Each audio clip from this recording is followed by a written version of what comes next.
Bismillahirrahmanirrahim. Alhamdulillahirabbil alamin. Wassalatu wassalamu ala asyrafil anbiya'i wal mursalin sayyidina Muhammad wa ala alihi wa sahbihi ajma'in. Rabbi shrah li sadri wa yassir li amri wahlul 'uqdatam min lisani yafqahu qawli amma ba'd. Alhamdulillah, bersyukur kita kepada Allah SWT pada malam ini kita bersama-sama lagi dalam forum untuk kita membicarakan satu tajuk berkenaan dengan pentaksiran alternatif bahasa Arab di IPT.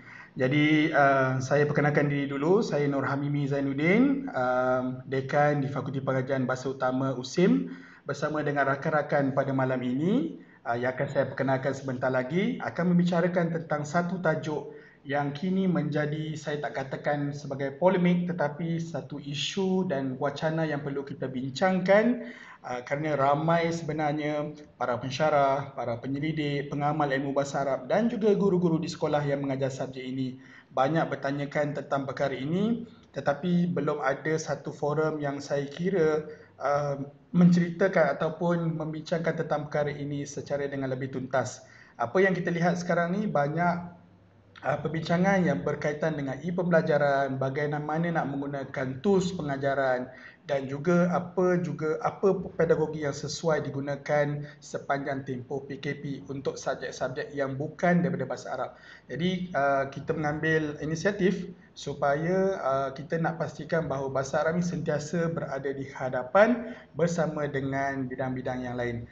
Jadi tanpa membuang masa, saya ingin memperkenalkan dulu panel-panel yang bersama dengan kita pada malam ini, dan sebentar lagi saya akan terangkan bagaimanakah format forum kita pada malam ini. Baik, saya perkenalkan dulu yang pertama. Saya rasa tak asing lagi, ramai yang kenal, tapi mungkin ada juga yang tak kenal. Panel kita yang pertama adalah Profesor Madya Dr. Muhammad Azhiran bin Abdul Jabbar. Beliau adalah pensyarah dalam bidang pengkhususan linguistik dan pengajian wacana Arab.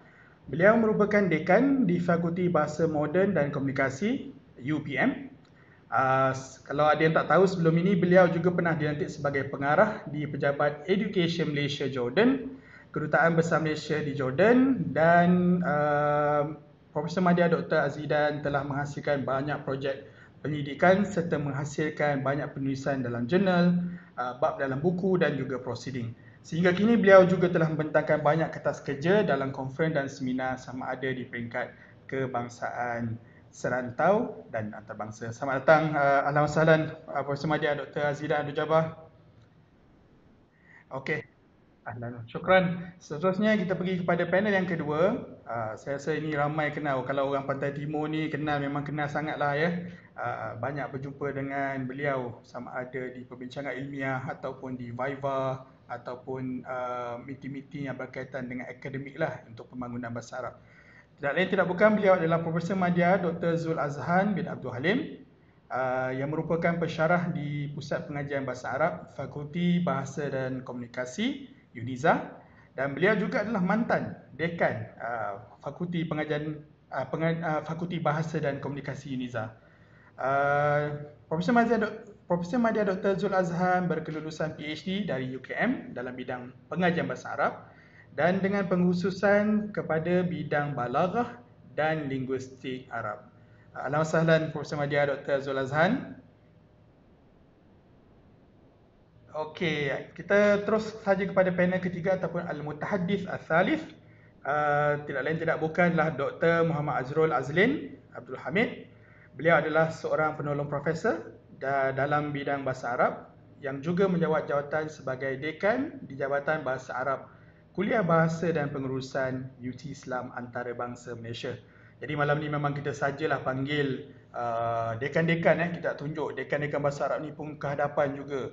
Okey, mampu untuk membina satu legasi yang baik untuk pembangunan bahasa Arab di Malaysia ni. Dr. Azrul memperolehi ijazah sarjana muda dalam bidang bahasa Arab dan kesusastraan dan ijazah sarjana berkaitan terjemahan dari UIA, dan beliau seterusnya menerima ijazah kedoktoran falsafah ataupun PhD daripada University of Jordan dalam bidang bahasa Arab. Jadi itulah sedikit berkenaan dengan panel-panel kita pada malam ini. Jadi saya ingin menerangkan sedikit format perbincangan kita pada malam ini. Kita akan pergi kepada 3 segmen. Okey, segmen yang pertama insya-Allah kita akan lebih membincangkan berkenaan dengan praktis dan amalan di universiti masing-masing berkenaan dengan penilaian ataupun pentadsiran. Kita nak tahu adakah perubahan yang berlaku ataupun adakah elemen-elemen yang dikekalkan, dan kita nak lihat juga wijhatun nazar ataupun sudut pandang daripada kacamata pentadbir, sebab mereka-mereka ni yang terlibat dengan perbincangan dengan fakulti lain, mereka juga yang membahaskan tentang elemen-elemen dalam course outline dan juga pergerakan PNP dalam bahasa Arab di Senate. Jadi itu yang kita nak juga sudut pandang daripada mereka. Tak senang, tak mudah sebenarnya bagi saya untuk mengumpulkan mereka ini. Kita jarang nak melihat dekan-dekan orang-orang daripada bahasa Arab ni memegang jawatan sebagai dekan dalam masa yang sama. Jadi kali ini memang bagi saya satu sesi yang sangat istimewa lah, dapat mengumpulkan mereka-mereka yang hebat ni. Untuk round yang kedua nanti, kita akan terus saja pergi kepada isu dan cabaran kerana ramai orang dan juga banyak pertanyaan daripada pengamal, penyelidik dan juga pensyarah bahasa Arab berkenaan dengan bagaimana nak menjalankan peperiksaan akhir, pentadsiran, kuis. Kita tak sentuh pada segi teknikal kerana semuanya berbeza saya rasa daripada segi pelaksanaan, tetapi kita nak lihat ada titik-titik pertemuan yang saya rasakan sama dan boleh kita ambil istifadah dan juga manfaat daripadanya nanti daripada panel-panel kita. Dan soalan yang datang nanti untuk round yang ketiga, kita akan lebih meraihkan soalan-soalan daripada viewers di Facebook, okey, dan juga kalau ada di WhatsApp nanti bolehlah bertanyakan kepada kita. Baik, seterusnya saya nak mengalu-alukan dulu viewers-viewers kita di Facebook. Ustaz Muhammad Syarizal, ada Aslam Zack, Rosman Husin Man, Saif Inur Islan, okey, dan juga rakan-rakan, saya harap kita boleh terus sharekan kepada rakan-rakan yang lain supaya kita boleh melakukan ataupun menjalankan perbincangan pada malam ini yang lebih bersifat kepada two-way communication lah. Bukan saja kita dengan panel ni short sendiri, tapi ada juga kata orang tu maklum balas daripada pendengar.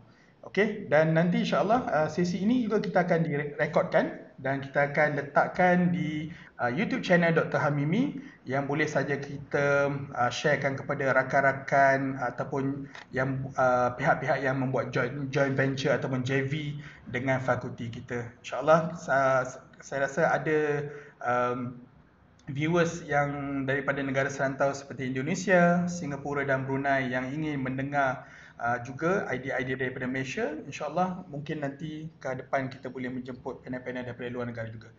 Baik, tanpa membuang masa, saya pergi terus kepada round yang pertama. Okey, berkenaan dengan praktis dan amalan PDP dan juga pentadsiran bahasa Arab di IPT. Saya mohon pandangan dulu. Kita mulakan dulu dengan Dr. Azilan. Silakan Dr. Tafadhal.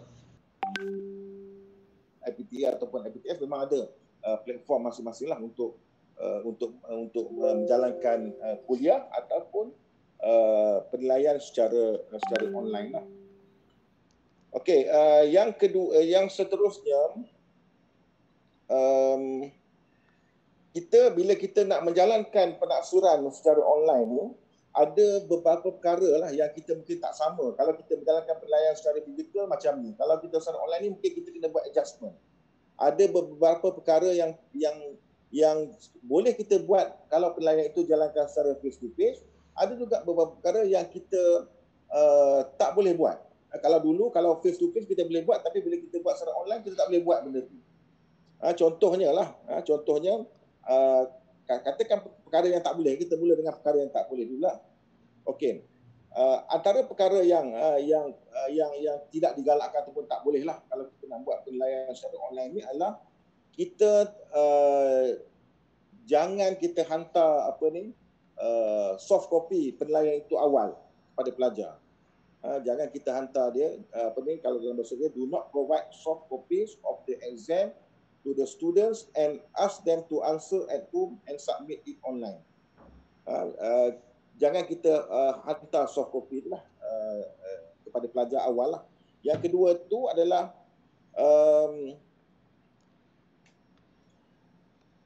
not recommended to conduct the e-exam without any time bound.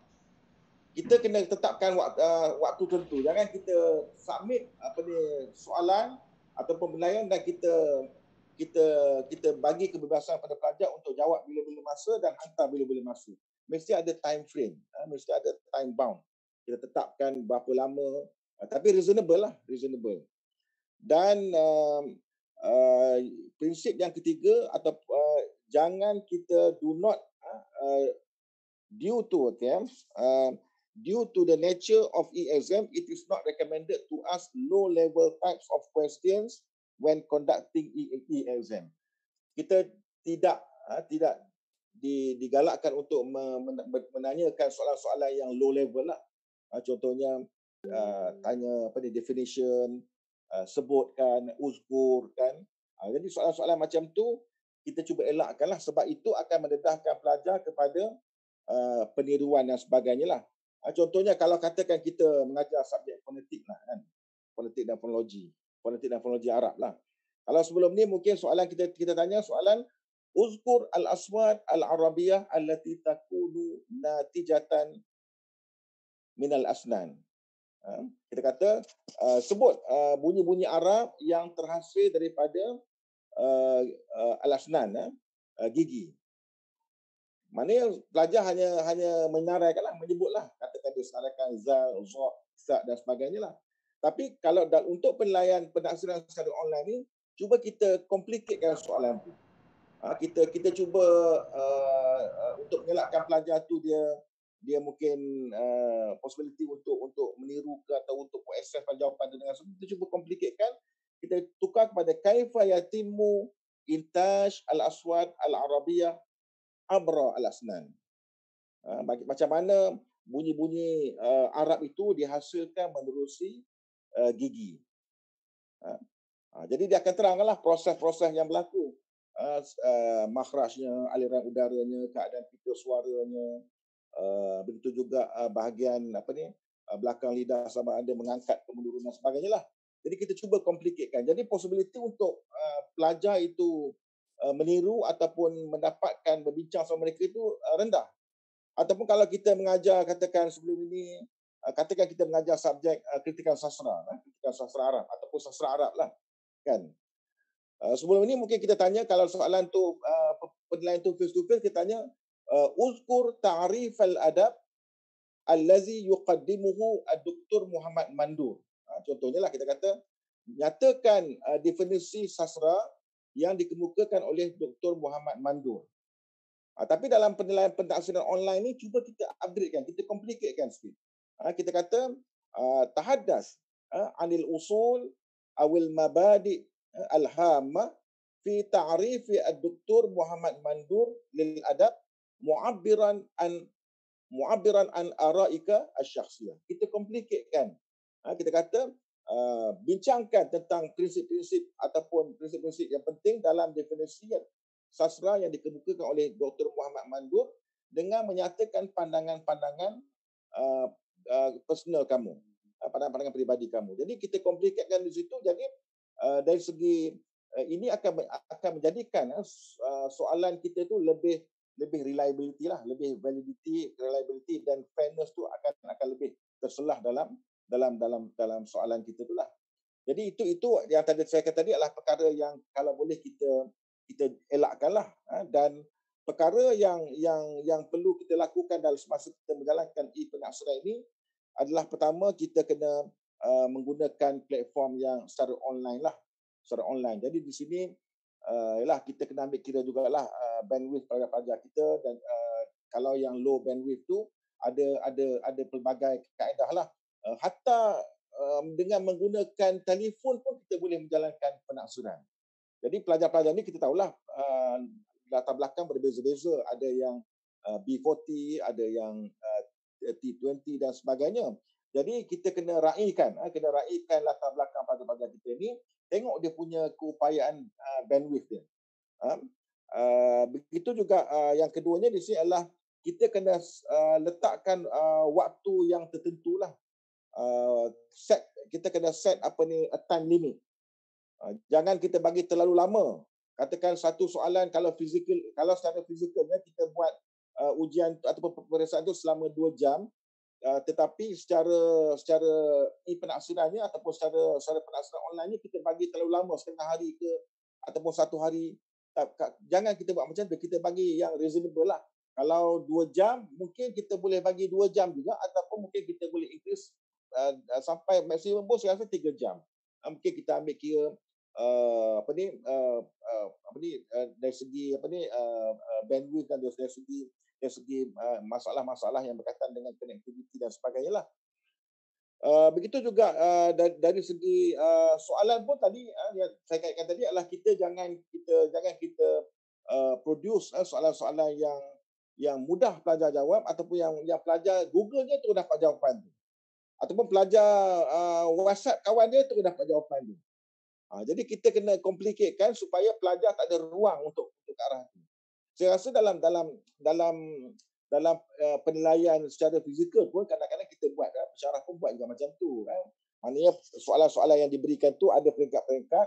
Ada soalan yang pelajar nak tiru walaupun ada nota kat depan dia pun dia tak boleh nak jawab kalau dia tidak berfikir secara menyuruh, dan kalau dia tak dapat sintesiskan jawapan dia dengan baiklah. Jadi itu adalah guiding principle yang perlu kita ambil kira lah dalam menjalankan e-penaksuran inilah. Okey, lagi satu perkara yang saya rasa yang kita kena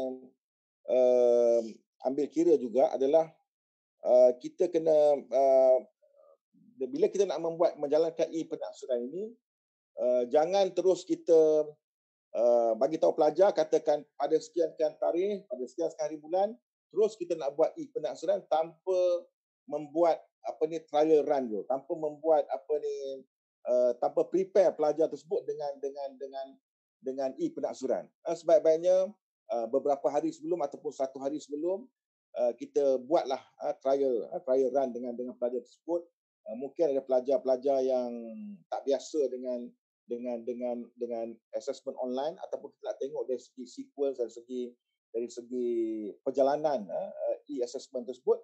Sebenarnya kita call for a trial run untuk kita lihat apa masalah-masalah yang kemungkinan akan berlaku, dan masalah tersebut boleh kita atasi lebih awal lah. Jadi ini pentinglah. Dan dalam konteks pembelajaran bahasa Arab ni, saya rasa bahasa ni salah satu daripada perkara yang saya rasa kelebihan untuk orang yang belajar bahasa ni adalah assessment dia adalah tentang bahasa, tentang apa saja. Bila kata-kata bahasa ni adalah tentang apa saja perkara yang berkaitan dengan kehidupan kita. Jadi assessment tentang bahasa ni sungguh sangat luas. Kalau orang belajar IT engineering, dia hanya assessment dia berkaitan dengan IT saja. Tapi kita bila kata tentang bahasa Arab, anything between C to space, kita boleh assess pelajar as long as it is used or delivered in Arabic language. So jadi apa-apa yang berkaitan bahasa, dan kita sesuaikanlah dengan hasil pembelajaran kita lah.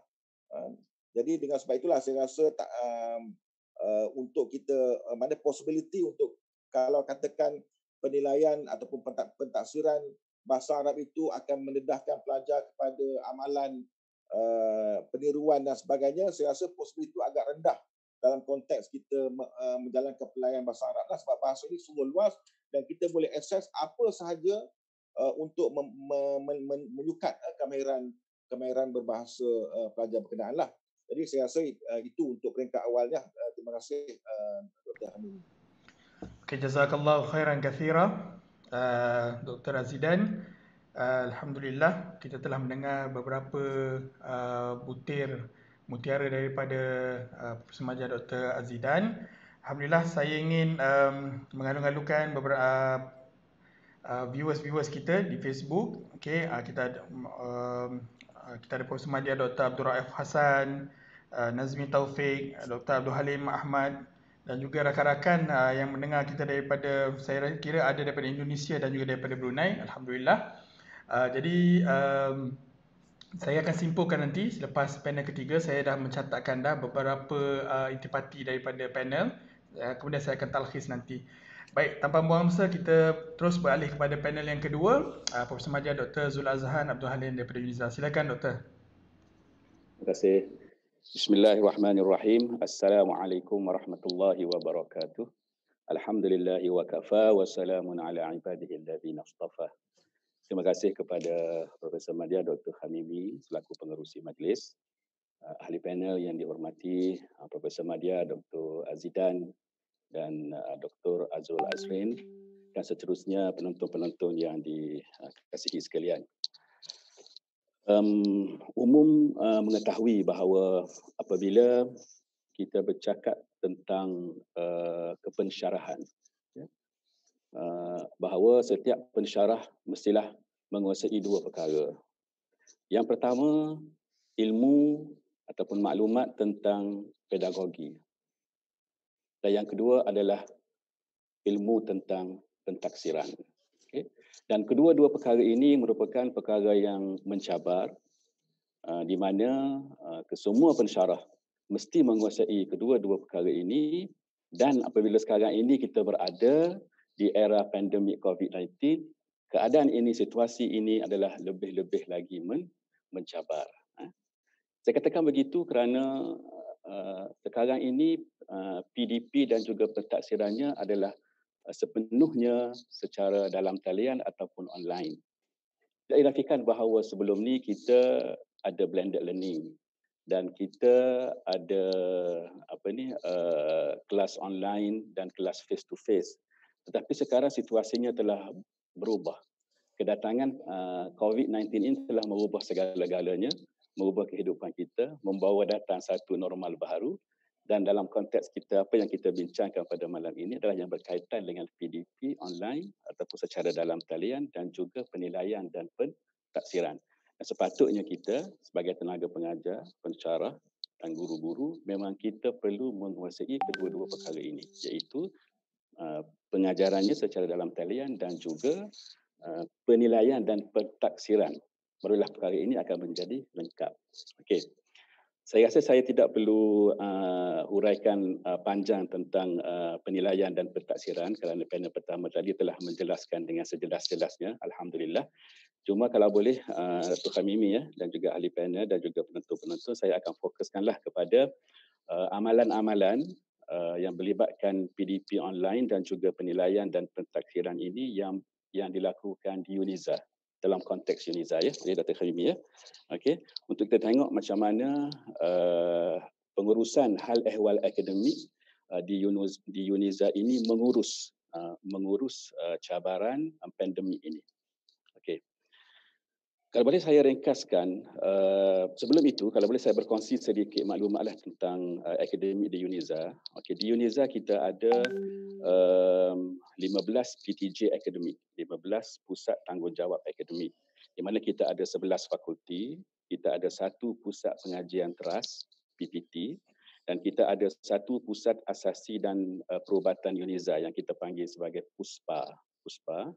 Kemudian kita ada PPS dan kita ada satu pusat. Pusat ini penting, pusat ini iaitu Pusat Pengurusan Kecemerlangan dan Inovasi Akademik. Kalau di UNIZA kita ringkaskan kepada COMEI, C-O-A-M-E-I, COMEI. Okay, jadi tanggungjawab dan tugas pusat ini memang penting. Kenapa? Kerana mereka lah yang memastikan bersama dengan pihak fakulti dan menjaga kecemerlangan akademik dan juga inovasi. Lebih-lebih lagi di saat yang mencabar ini. Dan kesemua PTJ 15 yang saya nyatakan tadi berada di bawah Pejabat Timbalan Naib Chancellor dan Akademik iaitu Prof. Dr. Kamarul Syukri bin Muhammad Maktih. Baiklah. Manakala dari segi bilangan program di UNIZA, sekarang ini kita ada 125 program di UNIZA. Satu program asasi, 26 program diploma, 33 sarjana muda, 38 sarjana dan 27 PhD.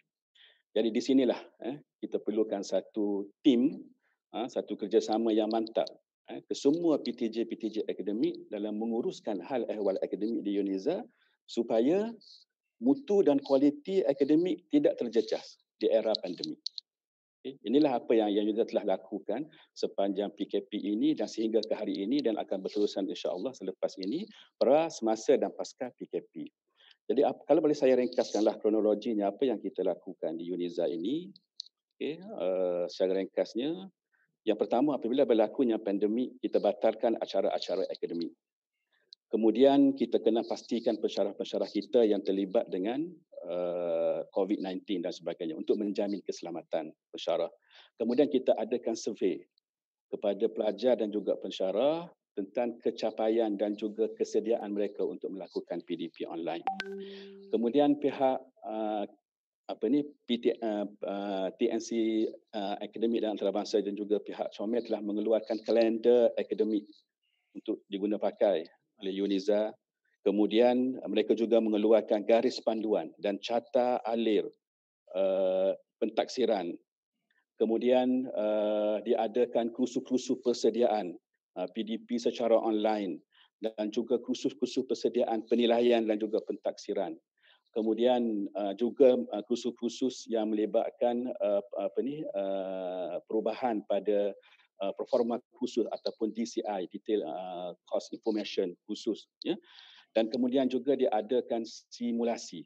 Ya, diadakan simulasi selama seminggu dan kemudian kelas bermula di UNIZA pada 31 Mei pada 31 Mei yang lepas, bermulanya minggu yang ke-9 di mana sebelum era COVID-19, pandemik COVID-19, PKP, kita dah telah melaksanakan kelas selama 8 minggu.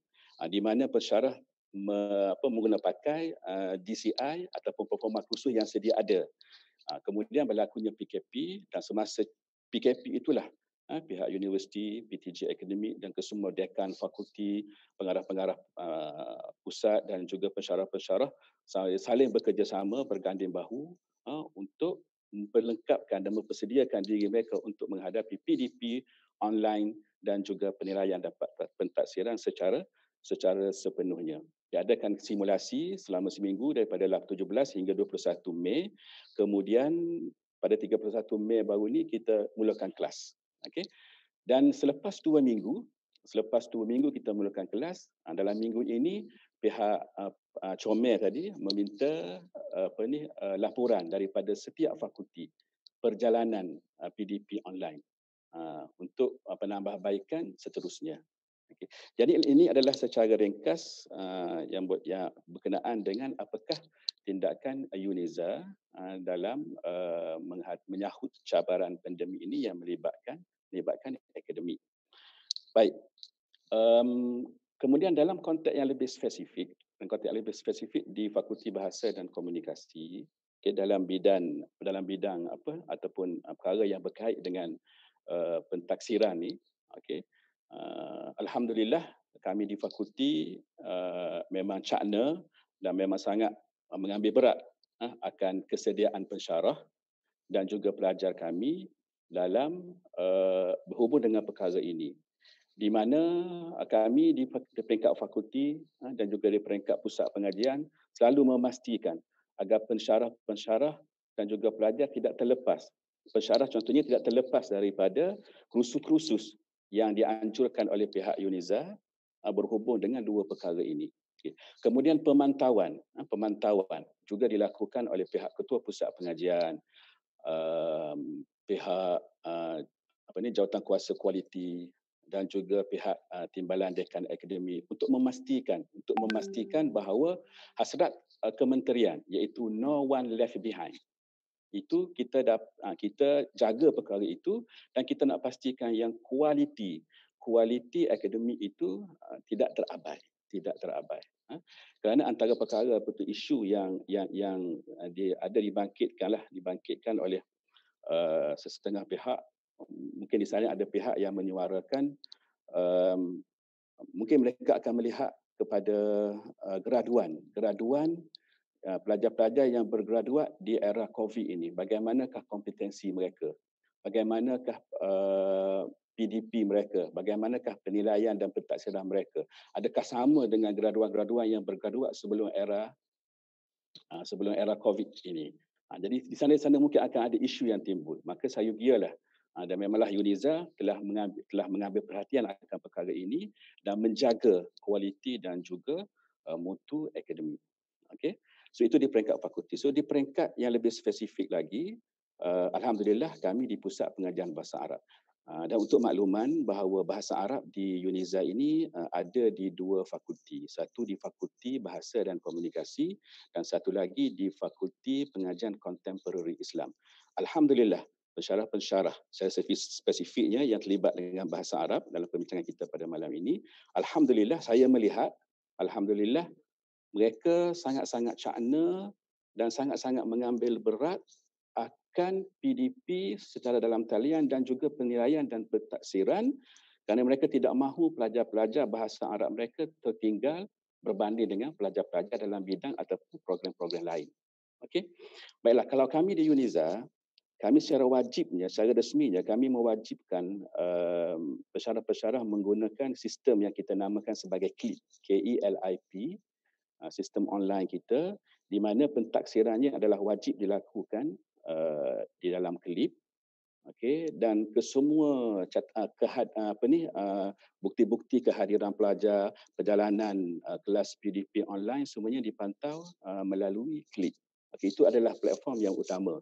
Pensyarah boleh menggunakan platform lain tetapi bahan-bahan pengajaran itu diwajibkan berada di dalam klip untuk sebagai pemantauan termasuk pentaksiran. Kalau boleh saya bagi contohlah, saya berkongsi satu contoh bagaimana perkara ini sebelum ini memang saya secara personal pun saya tak pernah buat. Tetapi apabila berlakunya PDP online ini, maka saya belajar dan saya mendapati masya-Allah, ia memang sangat-sangat berkesan.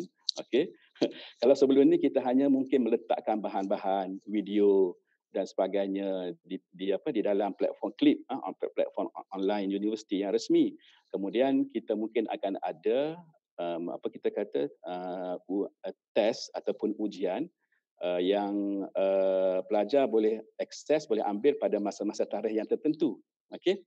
Tetapi semasa sekarang ini semasa kelas simulasi dan semasa minggu PDP yang sedang berjalan ini, okey, apa yang kami lakukan ialah selepas daripada sesi kuliah online, pengajaran secara online, kami terus adakan penilaian dan pentadsiran secara real time. Di mana pelajar, katakan sebagai contoh, saya menggunakan platform, saya pernah menggunakan platform Webex, Cisco Webex. Saya mengajar secara online pelajar-pelajar saya. Kemudian apabila tamat sahaja sesi pengajaran, saya mengarahkan pelajar-pelajar supaya mengambil ujian formatif real time di klip. Dan kita akan tengok bagaimana pelajar menjawab soalan 1, 2, 3 sampai habis dan kita melihat di situ kita boleh mengukur adakah pelajar, kita boleh jadikan sebagai satu alat ukur untuk melihat kefahaman pelajar. Dan saya melihat masya-Allah perkara ini memang sepatutnya kita praktikkan. Mungkin kalau sebelum ini bila kita mengajar face to face, kita mungkin akan bertanyakan kepada pelajar-pelajar kita, faham ke tidak, dan sebagainya. Mungkin kita tak ada masa untuk kita buat ujian di akhir kelas mungkin. Tetapi dalam konteks sekarang ni bila kita buat PDP online sangat mudah. Pelajar menjawabnya, kemudian kalau kita nak bagi markah pun boleh, bahkan kita boleh tengok jawapan pelajar dan kita boleh tengok kehadiran pelajar. Segala-galanya lah sangat memudahkan dan sangat menarik dan sangat berkesanlah saya rasa. So itu kalau boleh saya berkongsi bagaimana kami di UNIZA ini kita kata menguruskan perkara-perkara ini. Okey. Jadi saya rasa Dr. Hamimi, saya rasa saya telah menyentuh apa yang berkait dengan UNIZA dan saya rasa saya tak perlulah menceritakan secara detail tentang penilaian dan pentadsiran kecuali kalau boleh saya sebutkan, kerana Dr. Azidan, Prof. Mahdi Azidan tak pun menyebutnya secara detail tadi, tak perlu ulang. Cuma kalau saya boleh sebut dalam konteks UNIZA, sebahagian yang disebut oleh Dr. Prof. Mahdi Dr. Azidan tadi, iaitu di sana ada penilaian gantian kepada peperiksaan akhir yang penilaian kalau di UNIZA kita gunakan istilahnya ialah penilaian masa nyata dan juga penilaian bukan masa nyata. Jadi pihak Comel tadi telah mengeluarkan satu carta alih kemudian dipraktikkan di fakulti, diedarkan kepada pihak pusat pengajian dan juga pensyarah-pensyarah. Kita khatamkan carta ahli itu, kita follow satu-satu. Di dalam carta ahli itu dinyatakan sekiranya kita mahu mengadakan penilaian masa nyata, maka apakah kriteria dan flow-nya. Dan sekiranya kita ingin mengadakan penilaian bukan masa nyata, macam mana. Dengan carta-carta itu sangat lengkap, alhamdulillah, dan kami semua di UNIZA, kami follow carta tersebut untuk memastikan hasrat universiti agar PDP online ini dapat berjalan dan memenuhi kriteria untuk dikatakan bahawa kita telah melaksanakan PDP secara dalam talian dan juga penilaian dan pentaksiran. Saya rasa setakat tu Dr. Kamimi apa yang boleh saya kongsikan berkenaan dengan perkara ini yang melibatkan UNIZA. Terima kasih. Jazakallahu khairan kathira Profesor Madya Dr. Zul Azhan daripada UNIZA. Apa yang menarik pada malam ni bila kita dapat mengumpulkan panel-panel daripada kedekanan dan mereka yang pernah memegang jawatan pentadbiran ni, mereka bukan sahaja memberikan satu perspektif daripada pengamal ataupun muhadir lughatil arabiyyah, tetapi dia tengok juga daripada min wijhatin nazar al-amadah, daripada kedekanan mereka boleh melihat helikopter, memberikan pandangan daripada helikopter view. Dan kita ingin meraihkan juga rakan-rakan yang masuk, viewers pada malam ini. Saya dah lihat tadi juga TNCA UNIZA, Profesor Kamran Syukri Maktih, guru kami juga tu, ada menonton sama menonton. Alhamdulillah, sukalah dia tu, Dr. Zul Azhan beritahu, maknanya dia mungkin dia mengangguk dan mengiyakan apa yang input yang diberikan tadi. So insyaAllah ada beberapa input yang saya nampak tadi, saya akan ulas nanti di akhir round yang pertama. Kita tanpa membuang masa, kita pergi sahaja kepada panel yang ketiga. Kita dah selesai tadi di kawasan tengah, kita dah pergi ke pantai timur, kita nak beralih ke selatan, ke UC Islam Antarabangsa Malaysia di kampus Pagoh. Kita silakan minta mempersilakan Dr. Muhammad Azrul Azlin Abdul Hamid daripada UC Islam Antarabangsa Malaysia untuk memberikan idea dan pandangan beliau. Tafadhal ya Ustaz. Terima kasih Dr. Kamimi. Assalamualaikum warahmatullahi wabarakatuh. Alhamdulillah alamin wassalatu wassalamu ala Rasulillah wa ala alihi wa sahbihi wa man wala. Yang saya kasihi adinda saya, Profesor Madya Dr. Kamimi, Profesor Madya Dr. Azidan, yang merupakan guru saya ketika mana saya belajar di Kolej Islam satu ketika dahulu, dan sekarang alhamdulillah masih bersama dengan beliau, masih menjadi sebagai mentor saya, khususnya dalam bidang bahasa Arab dan juga bidang-bidang yang melibatkan pentadbiran. Dan juga yang saya hormati juga Profesor Madya Dr. Zul Azhan, yang saya baru kenali secara rapat ketika mana berkunjung ke UNIZA pada tahun lepas, tak silap saya.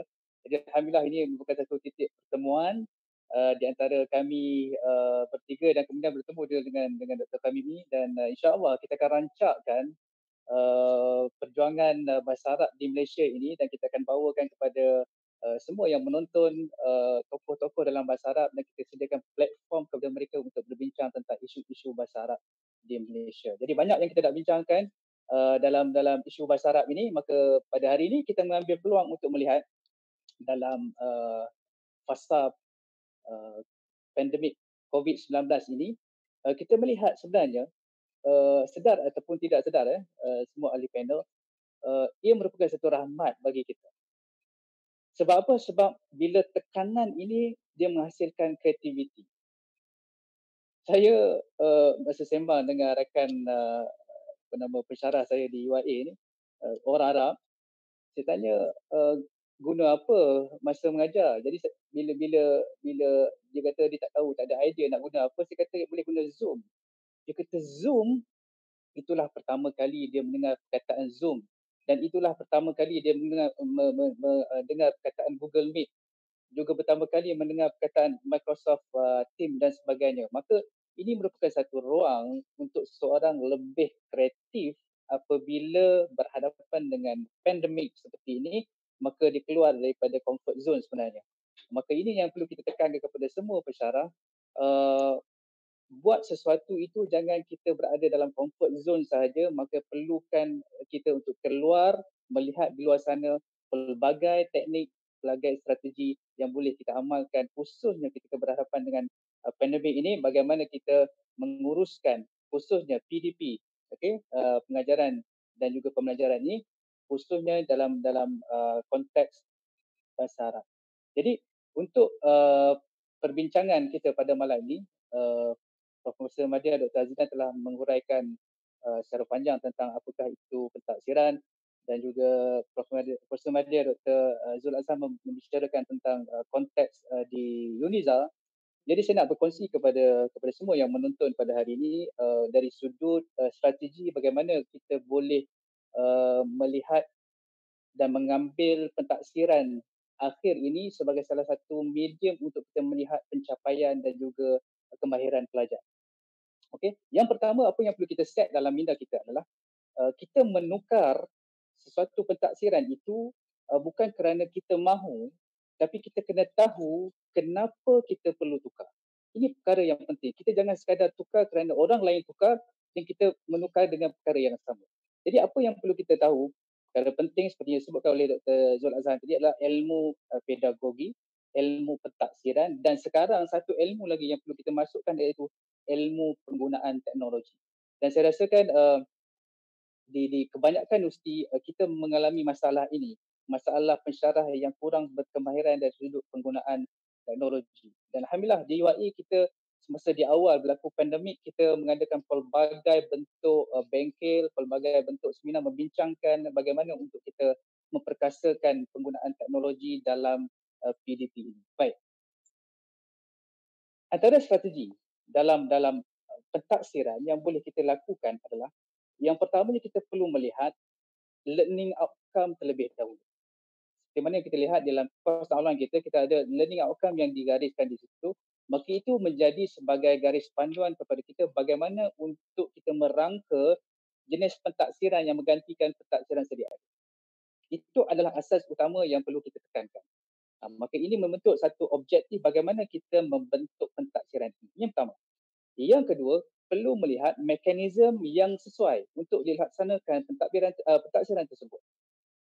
Maka jangan kita sekadar melihat orang lain menggunakan pentadsiran A lalu kita mengambil pakai tanpa kita mengira dari sudut kemampuan pelajar, kemampuan pensyarah sebagai contohnya. Kalau kita nak wajibkan di tingkat pentadbiran, kena lihat dari sudut ini terlebih dahulu.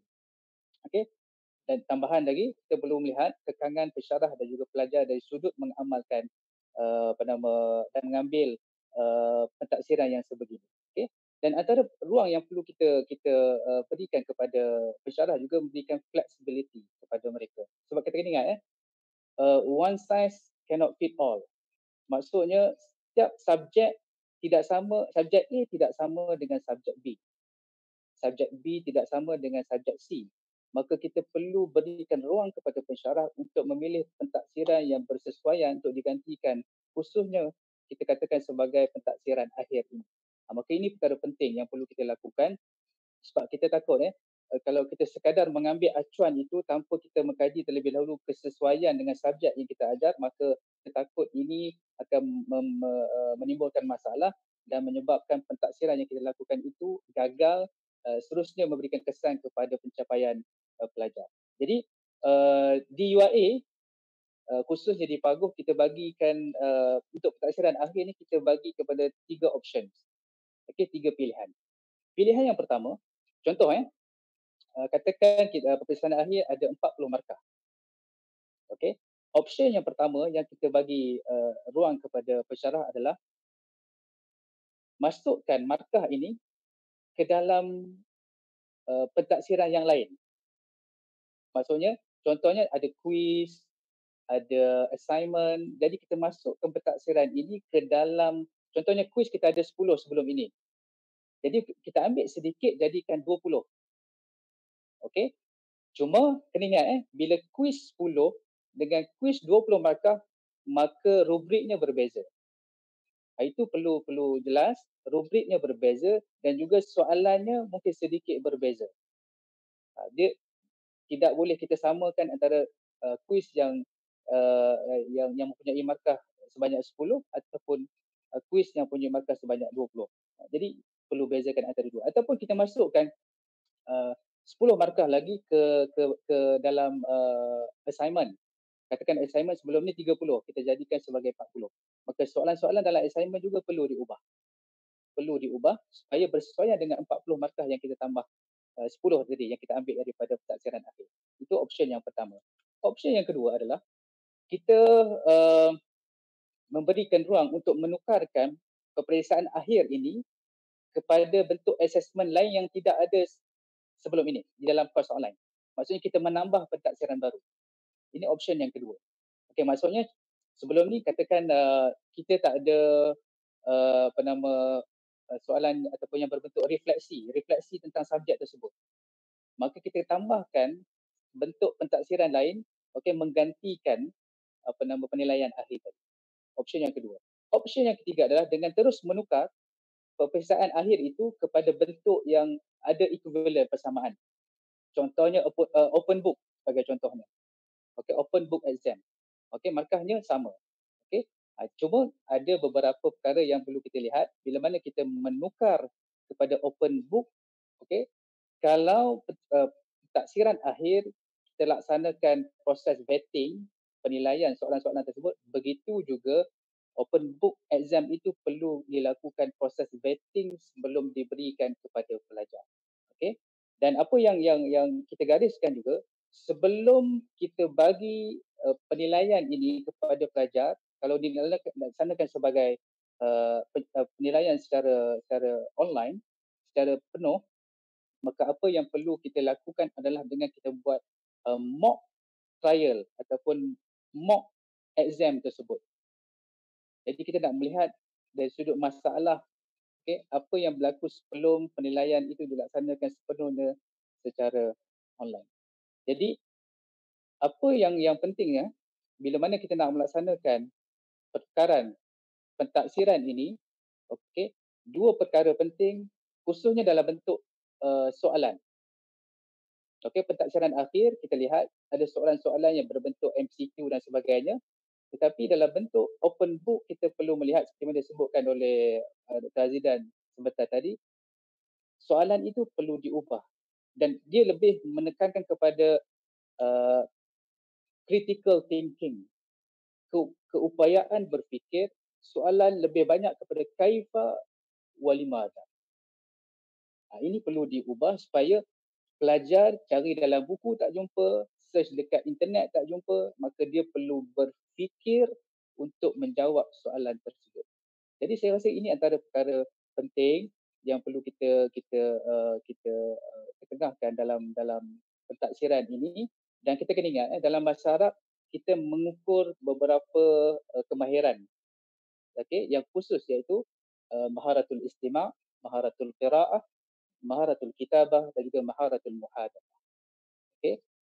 Sebagai contoh, saya pasti kebanyakan universiti mengamalkan pembentangan untuk melihat dari sudut muhadathah. Okey. Kalau kita laksanakan secara online, kita perlu fikirkan beberapa perkara. Okey, ada dua bentuk pembentangan. Pembentangan pertama berbentuk secara live, seperti mana kita buat sekarang ini. Yang kedua, record video kemudian submit kepada pensyarah. Cuma kita perlu faham situasi pelajar pada ketika ini. Okey, kalau kita record video selama 15 minit, mungkin ia mencapai sehingga 1 gig kemungkinan. Okey, size video tersebut, dan cuba kita bayangkan macam mana pelajar nak menyerahkan video tersebut kepada pensyarah melalui secara online. Okey, sebab kita ada ramai pelajar yang berada di kawasan-kawasan yang susah untuk mencapai internet ini, maka itu antara benda-benda yang kita perlu consider, sebab pelajar tidak kesemuanya berada di kawasan yang internetnya laju. Jadi ini mungkin perkara yang perlu kita titik beratkan. Sebab itu sebelum buat itu perlu kita laksanakan mock trial ataupun kita laksanakan percubaan terlebih dahulu supaya tidak timbul masalah apabila kita nak melakukan pentaksiran sebegini. Jadi saya rasa ini sebagai panduan kepada kita bagaimana untuk kita melihat pentaksiran ini bukan sekadar kita tukar kerana orang lain tukar, tapi kita kena faham kita tukar itu berdasarkan kepada strategi yang saya sebutkan tadi, melihat kepada learning outcome dan sebagainya, dan ini akan membawa kita untuk merangka satu keadaan, merangka satu situasi di mana pensyarah dan juga pelajar rasa selesa untuk mengambil pentadsiran yang sebegini. Dan kita kena ingat, boleh masukkan juga pelajar sebagai co-designer kepada pentadsiran kita melalui feedback, maklum balas mereka dalam proses mock trial itu tadi. Dapatkan maklum balas mereka, apakah masalah bila kita buat exam secara online ini, maka input itu memberikan satu panduan kepada kita untuk merangka pentadsiran yang bersesuaian dengan situasi yang kita alami sekarang. Saya rasa mungkin ini sebagai satu panduan kepada kita semua. Sekadar ini saja, mungkin kita akan masuk kepada perbincangan yang sebenarnya. Terima kasih. Jazakallahu khairan kathirah Dr. Azrul Azlan. Saya kira untuk round yang pertama ni nampaknya dah banyak juga input-input yang kita dapat. Kita dengar, saya akan simpulkan sedikit sebentar tadi. Cuma saya ingin raikan juga rakan-rakan, senampak ada rakan-rakan kita daripada Brunei Darussalam, sama ada rakan-rakan daripada UNISA, daripada UBD dan juga daripada Kupu SB. Ahlan wa sahlan. Semoga perbincangan pada malam ni kita boleh berkongsi, dan nanti saya fikir kita boleh bawa juga rakan-rakan kita yang berada di Nusantara, sama ada di Indonesia ataupun di Singapura ataupun di Brunei, untuk kita gabung jalinkan, kita kata orang tabadul al-afkar wal ara berkenaan dengan PDP dan juga pentadsiran bahasa Arab. Kalau saya boleh simpulkan untuk yang pertama ni, daripada ketiga-tiga panel, poin yang saya dapat catat sebentar tadi adalah walaupun ramai yang memberi kritikan berkenaan dengan PDP, kualiti PDP dengan pentadsiran, seperti yang Dr. Zidan sebut, ada hikmah di mana berlaku paradigm shift sebenarnya, dan kita nak katakan daripada penerangan tadi, sebenarnya pensyarah kita ni, we are ready, nahnu musta'idun. Okay? Kita sebenarnya ready untuk, jangan risau, kita ada barisan kata orang konsultan dan pensyarah yang boleh membantu sebenarnya. Kita tidak ke belakang, malah kita berada sama fi mustawa wahid bersama dengan bidang-bidang yang lain. Kemudian perkara-perkara yang saya dapat lihat tadi, oleh kerana di awal ada sedikit technical kata orang issues, nanti kita akan saya akan rekod balik dan kita boleh lihat di video yang direkodkan di YouTube Dr. Hamimi. Cuma saya nak ulang balik beberapa nuktah ataupun poin yang disebut oleh Dr. Zidan, iaitu kita kena sesuaikan pentadsiran kita mengikut kemahiran, hasbal maharat. Kemudian kita kena ambil kira bandwidth pelajar. Kita kena set time limit, maknanya kalau peperiksaan tu 2 jam, kadang-kadang kita kena panjangkan 2 jam suku ataupun 2 jam setengah, mengambil kira capaian pelajar. Mungkin pelajar akan bermula sedikit lambat, ada yang bermula sedikit awal. So perkara-perkara itu kita kena put into account. Kemudian kena buat mock exam. Kata orang olok-olok ataupun trial run. Ini penting. Kami yang buat forum ni pun, kita buat trial run dulu supaya live malam ni boleh berjalan dengan lancar. Okey. Kemudian kena ada Dr. Zul Azhar sebut, kena ada ilmu berkenaan dengan pedagogi, pentadsiran, dan juga Dr. Azrul menambah mesti ada cara bagaimana nak menggunakan teknologi. Tidak perlu kita tahu terlampau banyak, tetapi cukuplah kata orang teknologi yang kata orang yurai ataupun yulabbi hajat. Maknanya sesuai dengan kita punya needs tu tadi. Kemudian yang saya dapat lagi adalah kita perlu ada sinergi. Kita perlu ada kerjasama di antara fakulti dengan PTJ yang bertanggungjawab menguruskan inovasi PNP. Kalau di UNIZA ada comel tadi, saya rasa PTJ yang sama juga ada di fakulti ataupun di institusi yang lain yang menguruskan berkenaan dengan kualiti akademik dan juga pentadsiran. Kemudian selain kita buat trial run, kita perlu ada latihan-latihan, bengkel-bengkel, cara penggunaan dan juga pemantauan, monitoring. Bukan hanya kita minta saja pensyarah kita untuk hadir ke bengkel-bengkel, tetapi tak ada monitoring yang berlaku, bermaksud perkembangan tu tidak akan ke mana. Dan seterusnya adalah Dr. Azrul dah sebut tadi, kalau kita nak tukar pun pentaksiran akhir ataupun final exam yang bersifat tahriri ni kepada assessment yang lain tu kita perlu mengikut course outline ataupun mengikut constructive alignment yang telah kita buat. Bukan sekadar ikut saja kawan-kawan kita bertukar kepada assignment, naikkan markah 20 kepada 30, kita pun follow saja sebab nak mudah. Tetapi kita akan membebankan pelajar nanti. Kemudian kita perlu ada flexibility.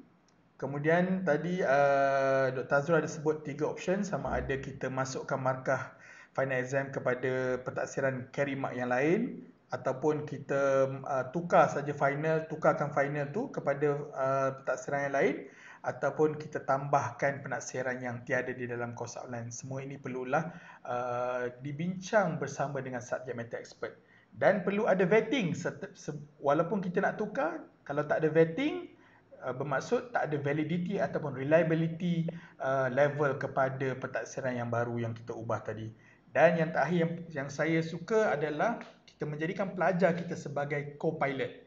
Co-pilot di sini bukannya pelajar ni membuat soalan menggantikan kita, tetapi kita mendapatkan taghziyah raji'ah ataupun istijabah daripada pelajar. Bagaimana kita nak menjadikan kita punya test tu reliable dan juga mampu dijawab oleh pelajar. Bila pelajar tengok, dia katakan kita nak pastikan tadi sebab Dr. Zida ada sebut dan Dr. Zulazab ada sebut, kita nak pastikan jaudah ataupun kualiti pelajar-pelajar graduan semasa musim COVID ni boleh jadi sama kualiti dia ataupun mungkin lebih lagi daripada kualiti pelajar-pelajar yang graduate ataupun takharruj pada era-era konvensional yang biasa. Baik, untuk round yang kedua, kita akan memohon kepada viewers kita untuk menanyakan soalan daripada input-input yang didapati daripada round kedua untuk kita bawakan kepada round ketiga nanti, insyaAllah.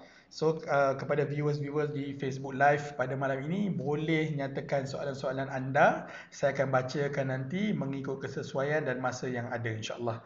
Baik, kita terus saja pergi kepada round yang kedua berkenaan dengan No One Life Behind. Okay? Jangan ada sesiapa yang tertinggal pun. Kemudian kita nak pelajar kita ni supaya kualitinya, kalau pun tak rendah seperti mana konvensional, kita nak kalau boleh pelajar ni sama ataupun nanti bila dia keluar ada dia punya, sebab we are talking about graduate employability. Semua di universiti mana pun lambatkan pelajar berlaku di setiap fakulti, sama ada bidang bahasa Arab dan bidang-bidang yang lain. Okey, sama ada bidang kritikal ataupun bidang yang tidak kritikal. Jadi kita nak pastikan bahawa kita boleh menjadikan pelajar kita ni mempunyai daya saing yang tinggi walaupun mereka ini menghadapi cabaran pada musim COVID-19 ni. Baik, kita tumpukan sahaja kepada isu dan cabaran. Ramai pesyarah kata macam mana ni kita nak ubah, macam mana kita nak pastikan final exam ni boleh berjalan. Pelajar ni tak buat WhatsApp group ke waktu exam nanti dia boleh dapat jawapan yang sama.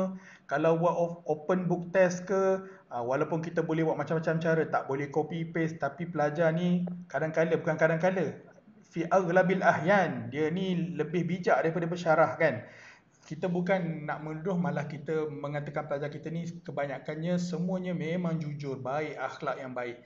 Tetapi dari peringkat pentadbir dan juga pesyarah, kita nak pastikan supaya kualiti pentaksiran kita ni menjadi satu kualiti yang boleh dibanggakan dan juga satu kualiti standard yang mengikut acuan yang telah ditetapkan oleh fakulti dan universiti. Jadi fokus kita adalah isu dan cabaran. Kita terus saja kepada panel kita. Yang pertama, Profesor Madya Dr. Azidan daripada UPM. Silakan Doktor.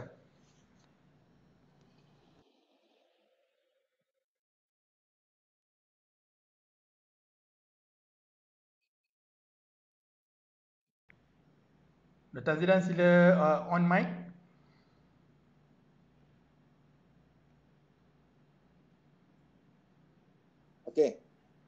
Okey, terima kasih Dr. Hamimi. Apabila kita membicarakan tentang isu dan cabaran dalam e-assessment ini ataupun e-penaksuran ini, saya rasa cabaran yang paling utama adalah internet connectivity lah. Itu cabaran yang utamalah, di mana kita tahu bahawa even di negara kita pun internet connectivity itu bergantung pada location. Ada kawasan yang menerima jalinan internet yang baik, ada yang tidak baik, ada yang bandwidth itu terlalu rendah dan sebagainya.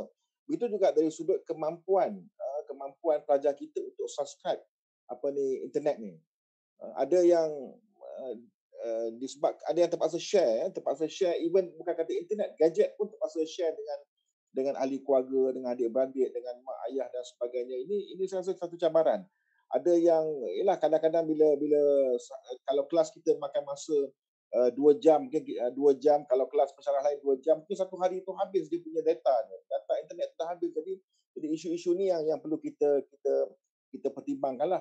Ini belum mengambil kira pelajar-pelajar antarabangsa. Pelajar-pelajar antarabangsa di universiti kita ni kebanyakannya datang daripada third world countries, daripada Afrika, hatta daripada negara yang maju seperti China pun ada constraint-nya. Contohnya kalau setengah platform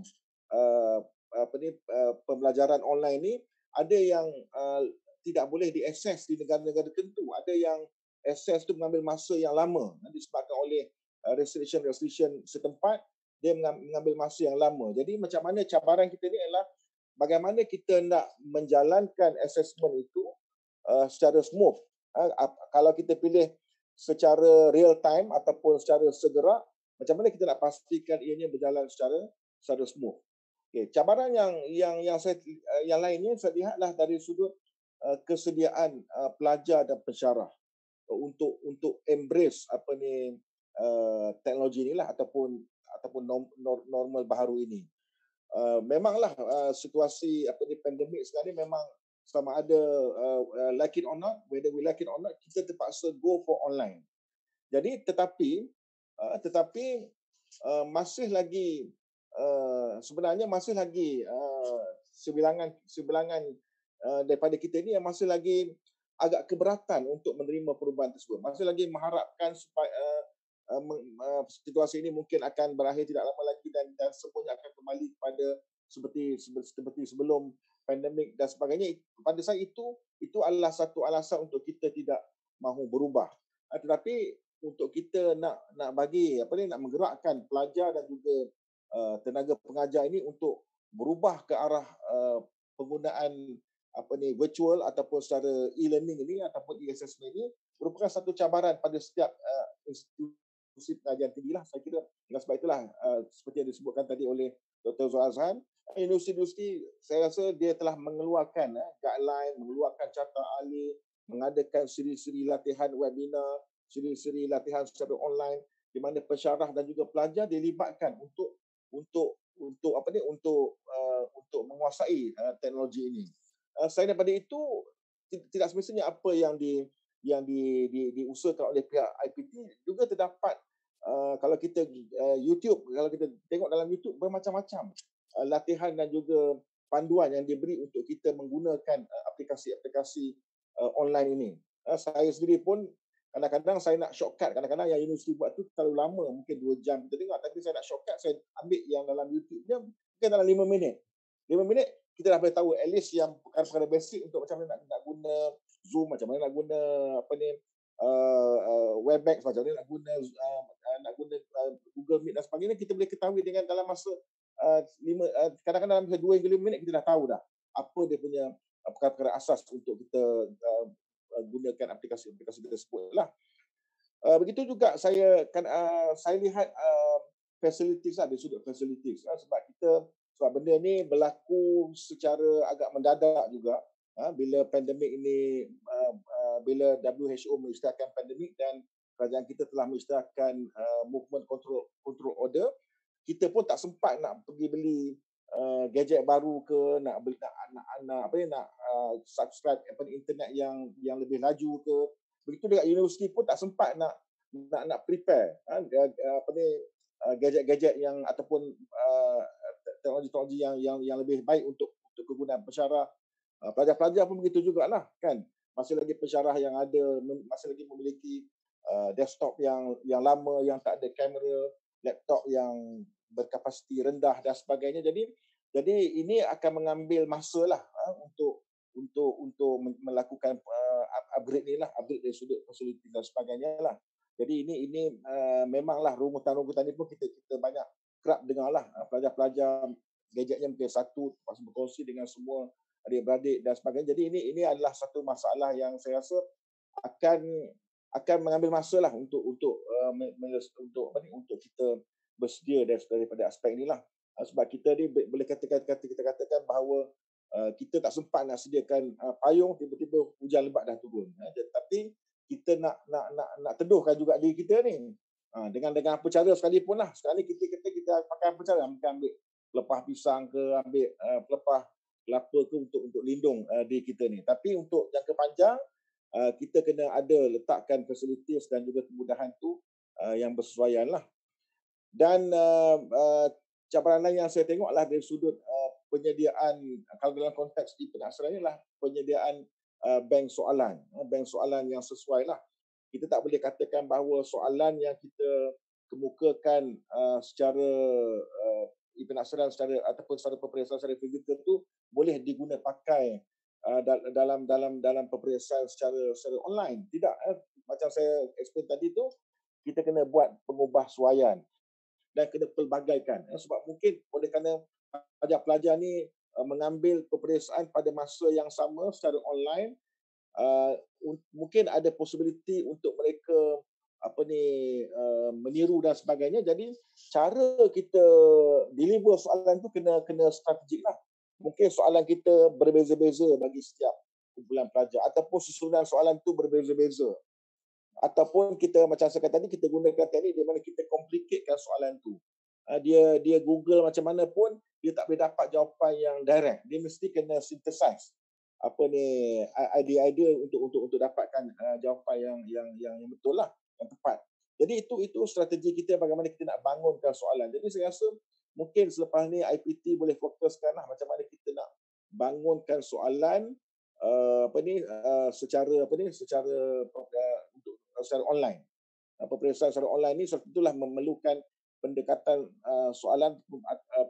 soalannya berbeza dengan pendekatan soalan secara face to face lah. Dan juga yang paling penting sekali saya rasa adalah bagaimana kita nak pastikan 3 perkara iaitu validity, reliability dan fairness of assessment tu ada di situ. Sebab bila dijalankan secara online, resultnya bila dah keluar mungkin akan ada isu-isu, akan trigger isu-isu ataupun mungkin keputusan tu might be challenged by certain students lah. Mungkin dia kata kerana benda-benda online ni kadang-kadang kita duit dalam bank pun tiba-tiba boleh kurang kan walaupun kita tak keluar kan. Jadi bila benda online ni kadang-kadang kita kata pelajar tu submit lambat tapi mungkin dia dah submit awal because of internet connectivity punya problem, jadi sampai jawapan tu lambat ataupun soalan tu sampai kepada dia lambat. Kita dah send email ke apa ke, dah send secara online tu pada waktu tertentu tapi sampai dekat dia tu mungkin 10 minit lambat, 15 minit lewat dan sebagainya. Jadi adalah lebih baiklah ada yang orang menyarankan supaya sebelum kita mulakan assessment secara online, setengah jam sebelum mula tu kita minta pelajar tu appear depan skrin masing-masing, tunjukkan wajah, tunjukkan kad metrik ataupun pengenalan diri untuk menunjukkan bahawa dia sudah bersedia di depan komputer di depan laptop masing-masing sebelum kita jalankan penilaian secara online lah. Kalau tidak nanti dia akan trigger macam-macam isu lah yang boleh menjejaskan validity, reliability dan fairness of assessment tersebut. Jadi saya rasa itulah antara isu dan cabaran yang saya fikir mungkin akan timbul dan saya rasa pada lain pun mungkin ada lagi penambahan di situlah. Terima kasih Muslim. شكرا جزيلا. والآن ننتقل إلى المتحدث الثاني. تفضل دكتور ذو الأذهان. طيب السلام عليكم ورحمة الله وبركاته. السؤال باللغة العربية، هل يلزم علي أن أجيب باللغة العربية أيضا؟ تمام. baiklah. Uji باللغة الملايوية. Nah, bercakap berkenaan dengan isu dan cabaran ini, okey, saya cuba nak tarik perhatian penontonlah bahawa apabila kita membicarakan tentang PDP secara dalam talian dan juga pentaksiran, kita melihat bahawa di sana ada 4 elemen yang saling tidak terpisah, yang perlu diraikan, dipastikan ianya berada dalam keadaan yang baik, bahkan sangat-sangat baik, supaya learning outcome akan tercapai dan natijahnya adalah baik dan cemerlang lah. Okay. Elemen itu ialah yang pertama yang melibatkan infrastruktur, yang kedua tenaga pengajar, yang ketiga bahan-bahan, dan yang keempat adalah pelajar. Jadi kesemua pihak, apabila kita menyebut pihak di sini, ia melibatkan yang pertama pengurusan universiti, pusat kecemerlangan, akademik, fakulti-fakulti dan juga pusat-pusat di bawah di bawah akademik, universiti, dan juga pensyarah itu sendiri dan juga pelajar.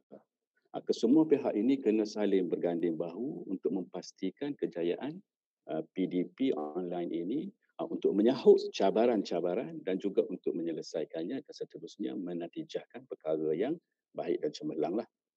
So kalau kita tengok kepada cabaran yang pertama dari sudut infrastruktur, yang mana yang ini boleh mempengaruhi PDP online dan juga pentaksiran itu sendiri.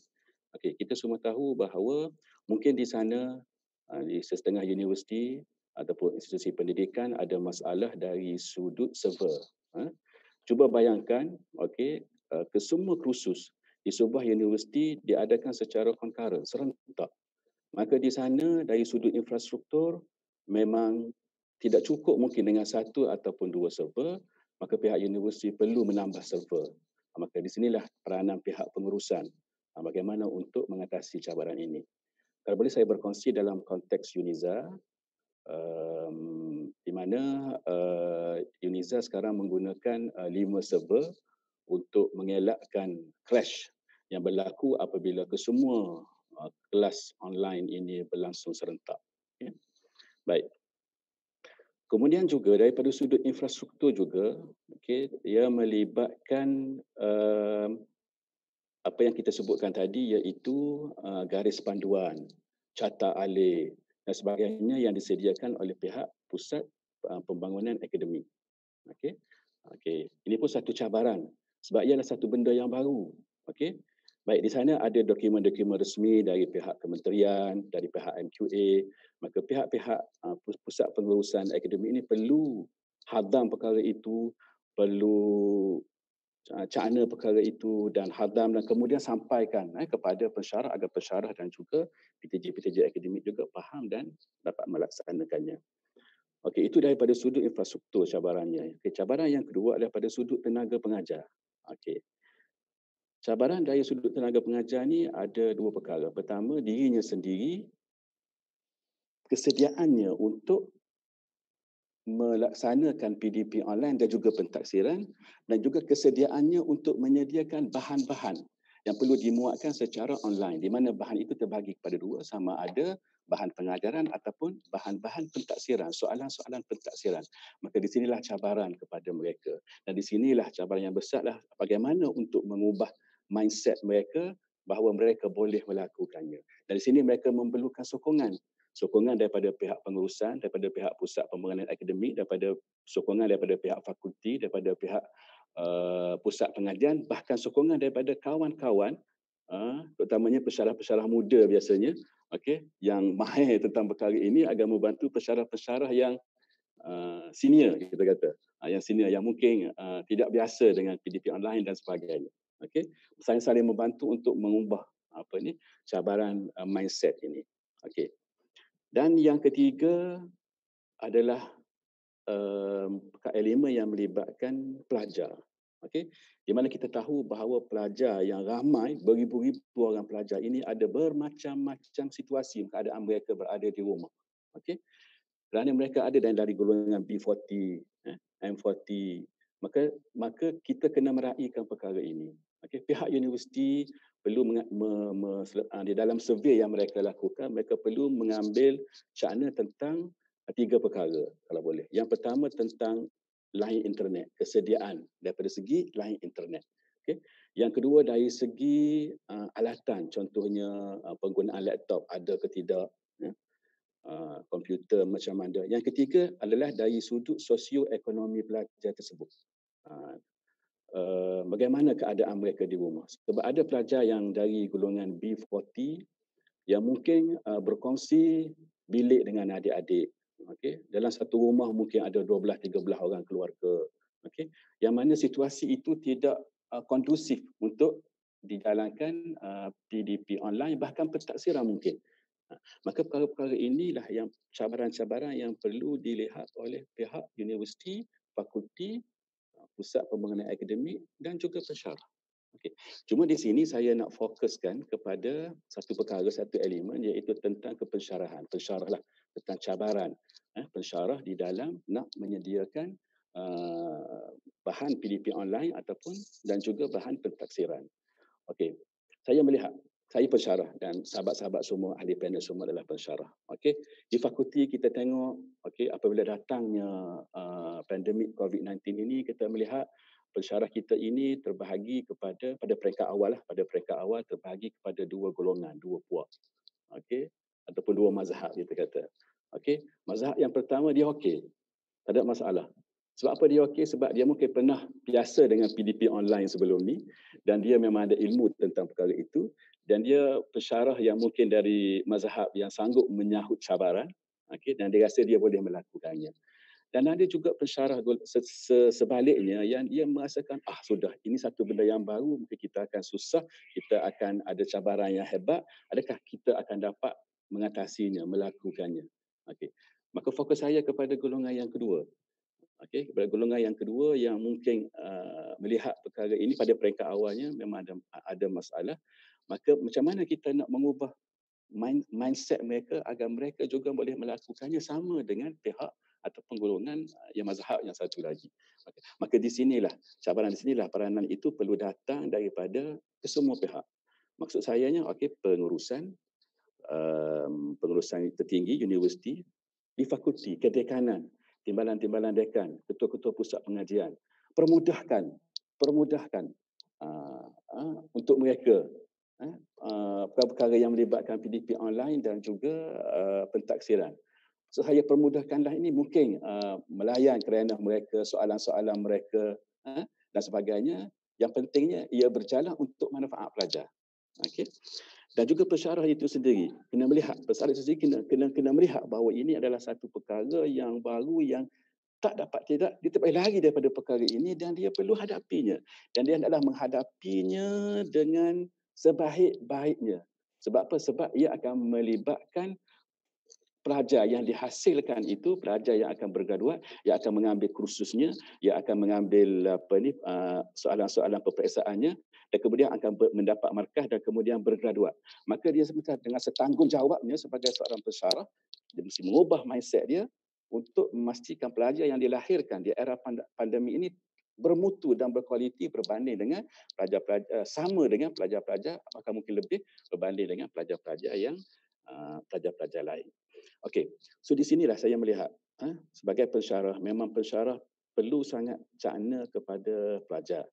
Saya mendapati, wallahu a'lam, mungkin ada dalam kalangan kita yang dalam bahagian cakna kepada pelajar dari sudut kehadiran ke kelas ataupun tugasan-tugasan yang dilakukan itu, mungkin di sana terdapat sebahagian pensyarah yang kurang cakna. Maksud saya kurang cakna ialah mungkin mereka menangguh-nangguhkan kecaknaan itu pada akhir semester. Okey, yang mana nanti akan menimbulkan banyak masalah. Mungkin akan menyusahkan mereka sendiri dan akan menyebabkan mereka terlepas beberapa perkara. Lebih-lebih lagi dalam era pandemik COVID-19 ini yang menggunakan online sepenuhnya, maka kecaknaan itu perlulah dipertingkatkan lagi, dipertingkatkan. Kalau boleh setiap minggu kita cakna kepada pelajar kita. Sebab kita tidak tahu pelajar dekat rumah apa yang mereka buat. Mungkin mereka buka online tetapi mereka tak ada di depan komputer. Mungkin tugasan yang kita beri mereka cuai, mereka tak buat. Maka di sinilah yang kita perlu cakna dan kalau boleh kita, saya guna istilah pengerusi ya, dalam kalangan kita pengajian bahasa Arab, syadid kan, istilah syadid. So di sinilah saatnya kita kena asyad, asyad. Kita tak boleh lain. Kita kena asyad. Kalau perlu kita apa kita kata? Bukan saya menggunakan perkataan-perkataan yang ni, tapi maknanya kita berkeras dengan pelajar. Kita syadid. Kalau perlu itu untuk mengubah mereka, kita perlu buat. Kita perlu buat. Kita bimbang kalau tiada kecaknaan ini daripada pihak kita bimbang takut pelajar akan reka dan akhirnya learning outcome ataupun penghasilan daripada PDP dan juga pentaksiran itu tidak akan berlaku. Okey. Jadi pengerusi, saya melihat inilah dia, cabaran-cabaran yang perlu kita tangani, yang kita hadapi dan perlu kita tangani, dan saya suka memfokuskan tadi kepada daripada sudut pensyarah. Okey. Cakna kepada pelajar, cakna kepada bahan-bahan pengajaran dan cakna kepada bahan-bahan pentaksiran. Jangan ambil mudah tentang bahan-bahan pentaksiran. Saya sebutkan tadi bahawa pihak pengusaha universiti dah keluarkan garis panduan, carta alih, dah adakan kursus-kursus pentaksiran.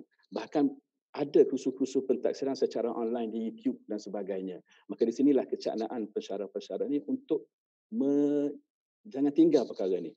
Jangan abaikan perkara ni supaya pentaksiran yang kita lakukan nanti itu mengikut kriteria-kriteria yang telah ditetapkan dalam PDP online dan juga pentaksiran secara online, dan seterusnya kita dapat melahirkan pelajar kita yang tidak kurang mutu dan kualitinya berbanding dengan pelajar lain. So itulah pengerusi, saya melihat benda ni ialah kena datang daripada sikap mindset pensyarah itu sendiri, dibantu oleh perkara-perkara yang saya sebutkan tadilah.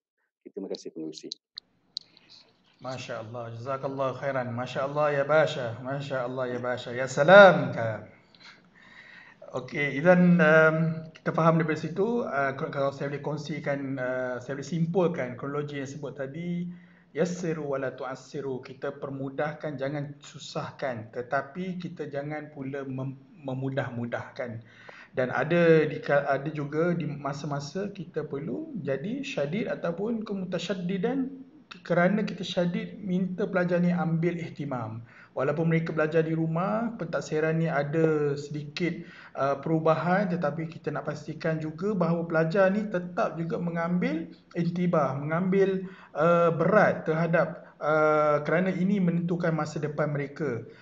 Pelajar, walaupun pelajar tu masih di tahun 1, tahun 2, tahun 3 ataupun pelajar tahun akhir, sama ada mereka berada di pengajian di masing-masing ataupun mereka yang sedang mengikuti latihan industri.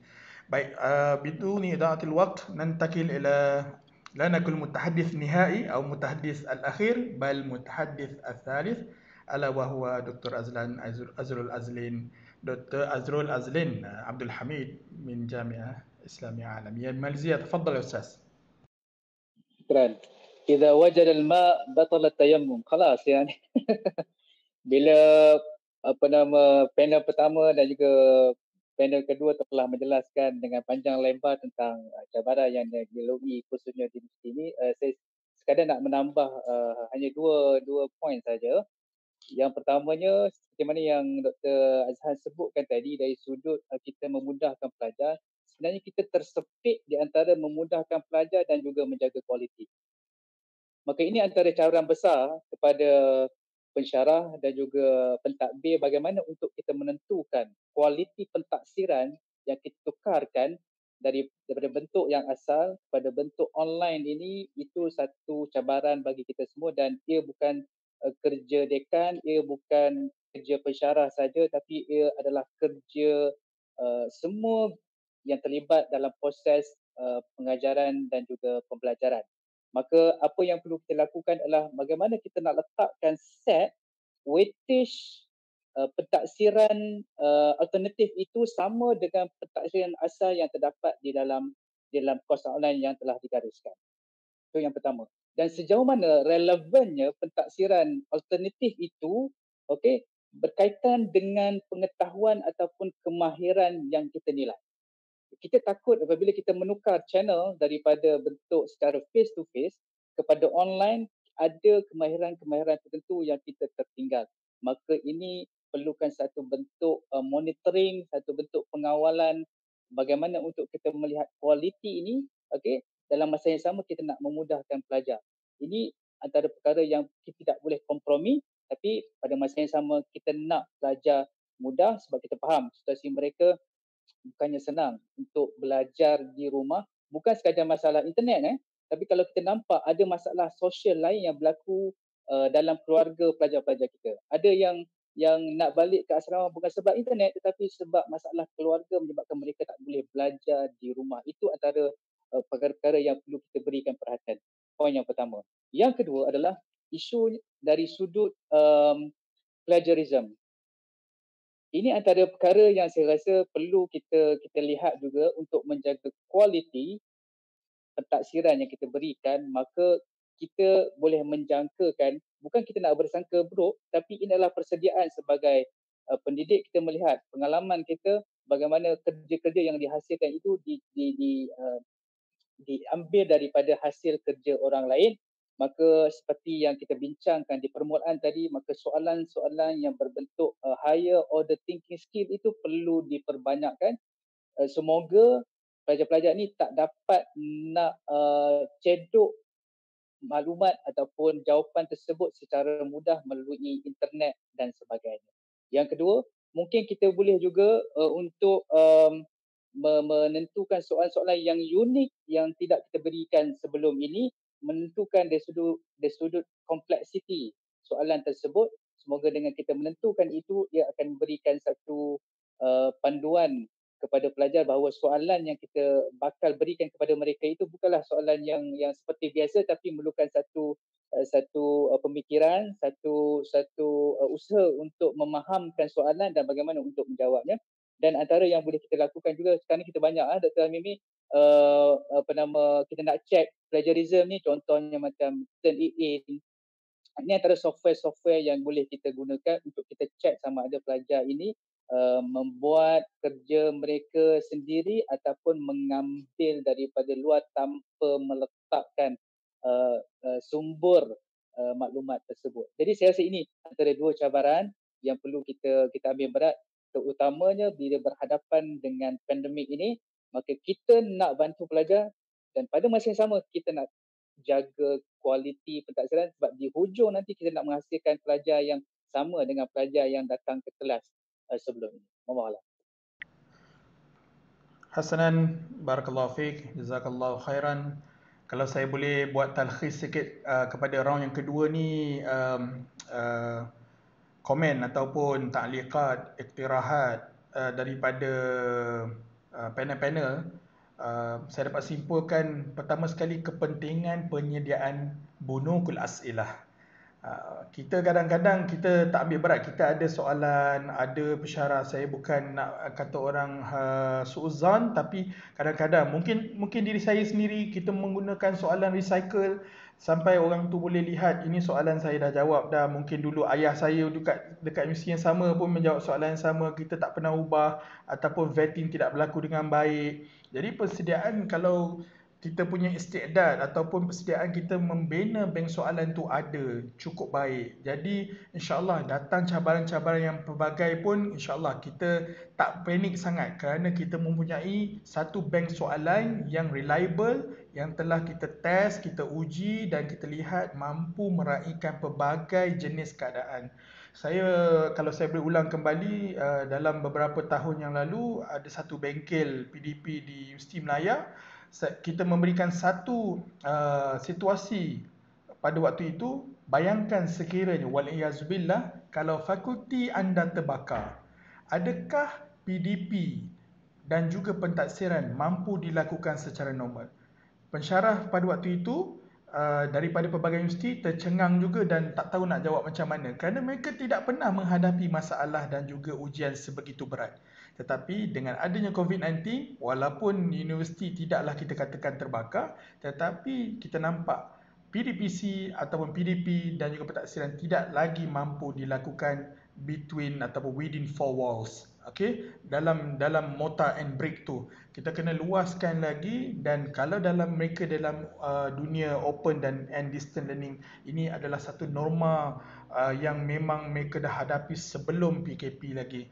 sebab itulah kita kena kembali kepada mazhabain ataupun dua mazhab yang disebut oleh Dr. Zul Azhan tadi.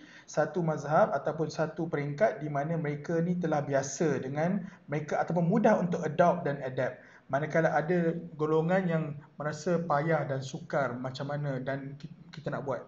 Tetapi dengan adanya kerjasama daripada empat pihak tadi yang disebutkan oleh Dr. Zul Azhan, daripada pelajarnya, daripada pentadbirannya, daripada subject matter expertnya dan juga daripada infrastruktur dan infrastruktur, kita mampu insya-Allah menjadikan perkara ini mudah dan juga kita mampu menjamin kualiti.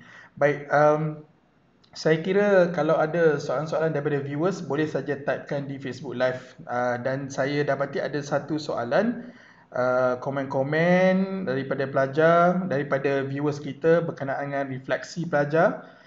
Satu soalan refleksi pelajar ni boleh dijadikan salah satu bentuk penilaian seperti mana Dr. Azrul ada sebut tadi. Mohon cadangan bentuk rubrik yang sesuai untuk refleksi. Jadi saya rasa pemahaman di sini ada dua. Satu, kita minta refleksi pelajar sebelum kita jalankan ujian sebenar. Maksud apabila kita buat pilot, kita buat rintis, kita dah cuba jalankan soalan tu, mungkin bersifat formatif dahulu. Bila pelajar berikan feedback, barulah kita perkukuhkan soalan kita nanti bila kita buat soalan tu menjadi satu penilaian akhir, sama ada dalam bentuk group work, individual work ataupun secara MCQ dan sebagainya, ia akan lebih mantap. Jadi mungkin kalau refleksi ni kita memohon pelajar membuat satu journal ataupun bukan artikel journal tetapi sebagai satu diary, contohnya bagaimana proses kalau contohnya menghasilkan satu pamphlet pelancongan di dalam bahasa Arab. Jadi proses-proses yang dia buat tu, pamphlet tu, daripada dia mendapatkan tempat yang dia nak cuba advertise, klientel yang dia perlu, kan, proses-proses mendapatkan maklumat untuk menghasilkan pamphlet tu, semua tu dicatatkan di dalam refleksi ni. Itu satu perkara. Kedua, kita bagi satu problem ataupun isu, kita minta pelajar ni untuk halil, analyse dan juga qarin. Dia cuba untuk apa orang kata, membandingkan, syukran, membandingkan antara satu isu dengan isu yang lain dan memberikan refleksi. Itu salah satu cara. Tetapi di sini cadangan rubrik mungkin saya fikirkan bukan rubrik yang terlalu spesifik, tetapi mungkin ada cadangan-cadangan daripada, sebab mungkin ada yang pensyarah-pensyarah yang pernah buat refleksi ini sebagai satu penilaian, mungkin ada pensyarah yang first time mendengar refleksi pelajar ini sebagai satu bentuk penilaian. Mungkin saya boleh minta pandangan mana-mana panel untuk memberikan respon kepada soalan ini. Silakan, tafadhalu. Okey, tapi sebab saya menyebutkan tentang reflektif tadi. Sebenarnya yang saya maksudkan adalah reflective journal menggantikan peperiksaan akhir. Okay, reflective writing. Maka apabila kita menyebut tentang reflective writing ini menggantikan peperiksaan akhir, ada beberapa perkara yang perlu kita tekankan khususnya dari sudut rubrik. Yang pertamanya, sah-sahlah kita bercerita tentang reflective thinking. Bagaimana pelajar berfikir, bagaimana kita nak memahami penjelasan dari sudut pemikiran pelajar. Okay? Dan juga kaitannya dengan proses pembelajaran. Sebab tu reflective journal ni, bagaimana, apakah pengalaman yang dilalui oleh pelajar semasa belajar dalam tempoh tersebut. Dan kalau tempoh PKP ni mungkin lebih lagi lah dari sudut refleksinya. Sebab mereka berhadapan dengan masalah, kat situ ada problem solving yang boleh kita tonjolkan, yang boleh kita keluarkan daripada pelajar. Yang pertama, dari sudut reflective thinking. Yang kedua, kita boleh melihat dari sudut kedalaman analisis pelajar. Adakah analisis itu berbentuk surface ataupun ianya menceritakan tentang pengalaman pembelajaran dan mengeluarkan nilai-nilai tertentu daripada proses pembelajaran tersebut. Yang ketiga, kita perlu melihat juga perkaitan di antara pengalaman pembelajaran dan juga kandungan yang dia belajar. Jadi kena ada connection tu. Dia bukan sekadar cerita pengalaman tapi tak ada kaitan. Contohnya kita ambil subjek maharatul kitabah sebagai contohnya. Macam mana kita nak connect dengan apa yang kita lalui dalam tempoh pembelajaran melalui online ini. Mungkin dari sudut itu perlu dikaitkan juga, melihat bagaimana perkaitan di antara pengalaman pembelajaran dan juga kandungan yang dipelajari. Yang terakhir, sah-sah sebab kita bidang bahasa perlu masukkan unsur bahasa lah, penggunaan bahasa. Okey, dari sudut nahwu, saraf dan sebagainya, itu kita boleh tentukan, kita ada rubrik tentu. Saya rasa ini antara 4 poin yang boleh kita masukkan apabila kita berbicara tentang reflective journal ni. Allah. Okey, hal hunaka mazid atau idafah kalau ada tambahan daripada panel lain. Okey, saya kira pentaksiran ni memang tidak boleh lari dengan rubrik kerana apabila kita ada rubrik yang baik, kita akan dapat membina answer scheme yang baik juga. Kerana apabila kita, ini saya cerita sikit pasal MQA tak nak kena cerita juga. Kerana kita, apa juga yang kita buat, selain di peraku di Senat, kita juga akan diaudit kembali oleh MQA untuk memastikan bahawa kualiti. Jadi apabila MQA datang, salah satu perkara yang generik yang dimohon adalah dalam pentaksiran selain daripada rubrik adalah answer scheme untuk memastikan bahawa kita ni menilai pelajar ini bukan hanya berdasarkan hasbal mikyal, hasbal mizan, hasbal kilo, kita katakan man yaktub akthar falyahsu aksar. Siapa yang tulis banyak, dialah yang dapat makan banyak. Tidak lagi. Sekarang ni kita melihat kepada rubrik yang lebih komprehensif. Contohnya, kedalamannya, kritikalnya, sama ada dia daripada peringkat knowledge sahaja atau dia boleh synthesize ataupun boleh create lagi, boleh design, boleh kaitkan pula dengan isu-isu yang lain. Itu yang kita lihat. Dan juga Dr. Azrul ada sebut tadi berkenaan dengan bahasa. Dari situlah kita tengok al-imla ataupun daripada situ kita tengok daripada segi penggunaan vocab pelajar ni adakah sesuai atau kena dengan kosalan yang kita telah letakkan dalam kita punya perancangan pengajaran. Baik, saya kira kalau lihat kepada Facebook Live kita ni tiada soalan lain. Okey, cuma mungkin ramai yang bertanya kenapa kali ni kita buat malam, kita tak buat siang. Okey, kita saja je kita nak bagi chill kan, supaya malam ni ramai boleh tengok. Okey, di belakang tabir tu ialah di sebalik apa kata orang dekan-dekan kita ni kebanyakannya busy. Okey, jadi pada siang ni walaupun tempoh PKP kita nampak pensyarah-pensyarah melakukan PDP seperti biasa, tapi kedekanan ni ada banyak lagi benda-benda yang mereka perlu buat dalam bentuk projection mereka, meeting dan sebagainya. Jadi sebab itulah kita cuba ubah sikit angin, ubah kepada waktu malam, dan kita tidak akan berhenti di sini. InsyaAllah kita akan cuba menampilkan ramai lagi tokoh-tokoh dalam bahasa Arab. Kita nak lihat apakah dia bahan-bahan pengajaran, bahan-bahan pembelajaran. Student nak tanya, nak belajar apa waktu mereka di rumah ni. So kita kena rancang dan kita boleh kongsikan banyak sebenarnya al-masadir wal maraji', al-mudzakirat yang pelajar-pelajar boleh dalami. Sampai bila kita nak bergantung kepada maktabah syamilah sahaja, sedangkan kita ada banyak lagi plethora of books and journals dan juga maraji' wal masadir yang kita boleh kongsikan dengan pelajar-pelajar kita, dan kita boleh manfaatkan penggunaan teknologi supaya PDP untuk bahasa Arab berlaku dengan lebih baik lagi. Dan mungkin nanti kita akan cuba gabung jalinkan JV dengan pensyarah-pensyarah daripada luar negara, daripada Egypt, daripada Jordan, melihat bagaimana pula bentuk PDP dan juga pentaksiran di negara mereka. Sekarang ni kita hanya berkongsi dan juga tertumpu kepada penutur bukan jati. Linnatikina bighairiha. Tetapi apa salahnya kalau kita berkongsi, kita gabungkan pula indimash baina baladain, bainal bilad. Kita lihat bagaimana pula orang-orang Arab mendepani pandemik COVID-19. Jadi saya rasa setakat itu dahulu. Saya ucapkan terima kasih sekali lagi. Jazakumullah khairan kathira kepada panel-panel kita pada malam ini. Profesor Madya Dr. Zina Abdul Jabbar daripada UPM. Yang kedua, Profesor Madya Dr. Zul Azhan Abdul Halim daripada UNIZA, dan Dr. Muhammad Azrul Azlin Abdul Hamid daripada UIAM. Saya Nur Hamimi Zainuddin daripada USIM. InsyaAllah kita jumpa lagi dalam sesi yang akan datang. Barakallahu fiikum. Naktafi bihadzal qadar. Kita jumpa lagi. Wabillahi taufiq wal hidayah. Wassalamualaikum warahmatullahi taala wabarakatuh. Waalaikumsalam warahmatullahi wabarakatuh.